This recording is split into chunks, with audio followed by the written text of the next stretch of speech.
दोस्तों, जैसा कि हम जानते हैं कि चंद्रयान-3 अपनी छाप छोड़ते हुए और चंद्रमा की हर जानकारी हमारी पृथ्वी पर बैठे इसरो के वैज्ञानिकों के साथ शेयर कर रहा है। लेकिन साथियों, इसी बीच एक मुसीबत सामने आ गई है जो चंद्रयान-3 के लिए बहुत ही बड़ा खतरा साबित हो सकती है। साथ ही आपको बता दें कि चंद्रयान-3 23 अगस्त को जिस जगह पर उतरने वाला है, उस जगह पर भी कुछ ऐसी एक्टिविटी देखी गई है जो बहुत ही रहस्यमयी लग रही है। क्या इस वजह से इसरो को लैंडिंग कैंसिल करनी पड़ेगी, या फिर चंद्रयान-3 चाहे कुछ भी हो जाए चांद पर लैंड करेगा तो 23 अगस्त को ही?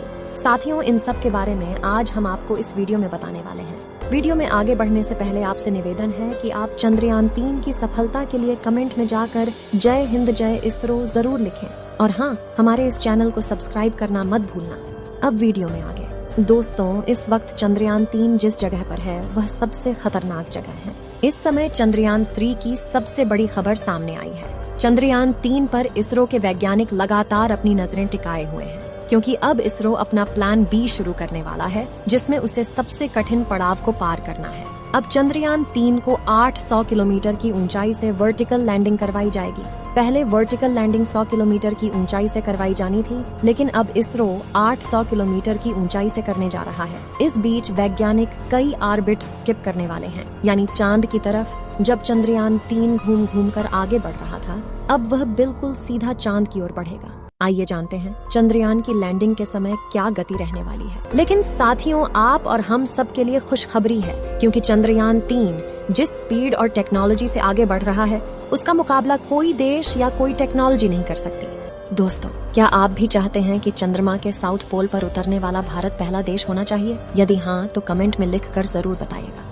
दोस्तों, पिछले 10 दिनों से हमारा चंद्रयान-3 चांद के चारों ओर लगातार चक्कर लगाते हुए चांद के करीब जा रहा है। हमारे इसरो के वैज्ञानिक चंद्रयान-3 के इंजन को एक बार फिर से ऑन करते हैं और उसे चांद के और करीब ले जाते हुए 100 किलोमीटर की अंडाकार कक्षा में स्थापित कर देते हैं। और ये वही जगह है जहां पर विक्रम लैंडर चंद्रयान-3 के मॉड्यूल से अलग होगा। लेकिन इससे पहले मैं आपको चांद के दक्षिणी ध्रुव के माहौल के बारे में बता देती हूँ। दोस्तों, हमारी पृथ्वी से करीब 3,84,000 किलोमीटर दूर चांद की सतह पर बेहद स्थिर और हल्का वायुमंडल मौजूद है। ये तो आप जानते ही होंगे कि साल 2009 में हमारे चंद्रयान एक मिशन ने चांद पर पानी की खोज की थी। लेकिन आपको बता दें कि चांद की सतह पर पानी लिक्विड फॉर्म में मौजूद नहीं है, बल्कि बड़े बड़े गड्ढों में बेहद ठंडे पत्थरों और बर्फ के रूप में मौजूद है। दरअसल चांद की जमीन काफी ऊबड़ खाबड़ है और इसमें कई बड़े बड़े क्रेटर यानी गड्ढे मौजूद हैं, जो इतने बड़े हैं कि पिछले करोड़ों सालों से इनके अंदर सूरज की रोशनी तक नहीं पहुंच पाई। इनमें से सबसे बड़ा गड्ढा चांद के दक्षिणी ध्रुव पर मौजूद है। इस गड्ढे का डायामीटर 2500 किलोमीटर और गहराई तो इतनी ज्यादा है कि इसमें पूरा माउंट एवरेस्ट समा जाए। इस गड्ढे की करीब गहराई 8.2 किलोमीटर के आसपास है और यह पूरे सोलर सिस्टम के सभी ग्रहों और उपग्रहों में मौजूद गड्ढों में सबसे गहरा गड्ढा है। वैज्ञानिकों का मानना है कि चांद की धरती में पानी छुपा हो सकता है। इसके अलावा वहां पर hydrogen, sodium, ammonia, mercury, methane और सिल्वर जैसे मूल्यवान संसाधनों का खजाना भी मौजूद हो सकता है, जिसकी खोज करने के लिए ही चंद्रमा पर चंद्रयान-3 मिशन को भेजा गया है। लेकिन आखिर चांद का दक्षिणी ध्रुव इतना खतरनाक क्यों है? क्या छिपा है चांद की उस अंधेरी दुनिया में? दोस्तों, चांद के दक्षिणी ध्रुव पर ऐसे कई बड़े बड़े गड्ढे हैं जिनमें करोड़ों सालों से सूरज की रोशनी नहीं पहुंची, और सूरज की धूप न पहुंचने का सीधा सीधा मतलब है तापमान का ठंडा होना। इसलिए कई बार दक्षिणी ध्रुव का तापमान -230 डिग्री सेल्सियस तक पहुंच जाता है। ऐसे में किसी भी इंसान का स्पेसक्राफ्ट से बाहर निकलना तो अलग बात है, खुद स्पेसक्राफ्ट के लिए भी ऐसे तापमान में काम करना मुश्किल है। इतने कम तापमान में कई बार स्पेसक्राफ्ट पर लगे उपकरण काम करना बंद कर देते हैं। इन गड्ढों में सूरज की रोशनी न पड़ने की वजह से चांद के दक्षिणी ध्रुव में कई हिस्सों में काफी ज्यादा अंधेरा है, जिस वजह से चांद की ऑन ऑर्बिट में घूम रहे नासा, रूस और चीन के ऑर्बिटर भी वहां के काफी हिस्सों को ठीक से नहीं देख पाए। यानी कि उन हिस्सों में क्या छिपा है ये किसी को नहीं पता। ऐसे में वहां पर यान उतारना सबसे बड़ी चुनौती है। इसके अलावा चांद के दक्षिणी ध्रुव की जमीन उत्तरी ध्रुव से ज्यादा ऊबड़ खाबड़ है। वहीं यहाँ पर कुछ मीटर से लेकर 2500 किलोमीटर तक के बड़े बड़े गड्ढे मौजूद हैं। धरती से चांद के दक्षिणी छोर की दूरी काफी ज्यादा होने की वजह से यान से डीप स्पेस कम्युनिकेशन बनाए रखना काफी मुश्किल होता है। क्योंकि इतनी दूरी पर रेडियो सिग्नल कमजोर हो जाते हैं और एंटीना से बहुत ज्यादा बैकग्राउंड नॉइज आता है। साथ ही अपनी कक्षीय गति यानी कि ऑर्बिटल मोशन की वजह से चांद लगातार अपनी पोजीशन बदलता रहता है। ऐसे में तय की गई लैंडिंग साइट पर पहुंचने के लिए लैंडर को भी उसी अनुसार अपनी गति बदलनी पड़ती है। अब यहाँ से हमारा लैंडर चांद पर उतरने के लिए आगे बढ़ने लग जाएगा और यहीं से इसका जो आगे पड़ाव होगा वह कठिनाइयों के साथ शुरू हो जाएगा, यानी कि 100 किलोमीटर की जो कक्षा होगी उसे भी धीरे धीरे कम किया जाएगा।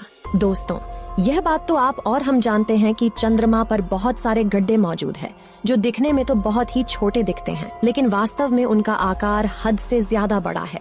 मतलब साफ है कि दोस्तों यह कई किलोमीटर तक फैले हुए होते हैं। और सबसे बड़ी बात यह है कि चांद के साउथ पोल में जहां पर हमारा विक्रम लैंडर उतरने वाला है, वहां पर तो और भी बहुत ही बड़े बड़े गड्ढे बने हुए हैं। इतने बड़े बड़े हैं कि कोई भी स्पेस एजेंसी अपने यान को यहाँ पर भेजने से पहले 1000 बार सोचती है। लेकिन दोस्तों, हमारे भारतीय स्पेस एजेंसी इसरो का जिगरा सबसे बड़ा है।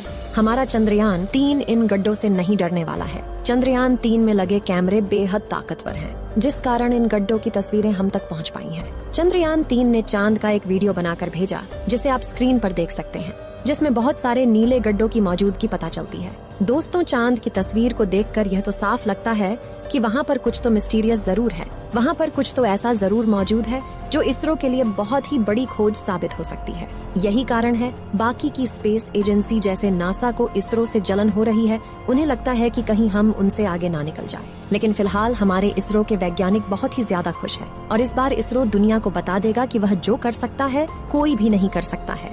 अब आगे के प्लान की बात करें तो वैज्ञानिक ऑर्बिट को धीरे धीरे कम करते जाएंगे, यानी कि चंद्रयान 3 चंद्रमा की ओर नजदीक चला जाएगा।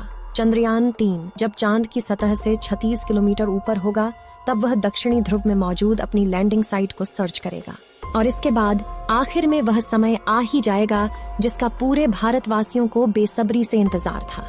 दोस्तों, 23 अगस्त को 5:47 पर हमारा चंद्रयान चांद पर लैंडिंग कर लेगा और यह सॉफ्ट लैंडिंग होगी। दोस्तों, यह सुनने में जितना आसान लग रहा है उतना आसान होने वाला नहीं है।